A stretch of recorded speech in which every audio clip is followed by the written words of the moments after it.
কি কৰি আছা? এই গাড়ীখন অলপমান চাফা কৰি আছো ৰবা, আমাৰ বজাৰৰ ফালে ওলাই যাওঁ। তুমি ক'ত যোৱা? মই নদীৰ ফালৰ পৰা অকমান ওলাই যাওঁ। দিয়া যোৱা, অলপমান ভালকে যাবা, আজিকালি ঠিক দিনকাল আছে। এনে বেয়া। আর কে বস কোর আছা কি হৈছে? কাজে আইছো জলদি ওলাই আহ আব্বা কিনে দেই।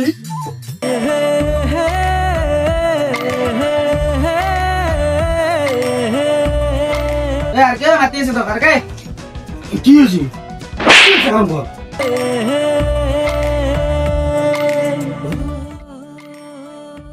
তোমাৰ কি বেছি দেৰি হ'ল নেকি ইয়াতে? নাই নাই তুমি আহিলা মই অলপ আগত আহিলো অ।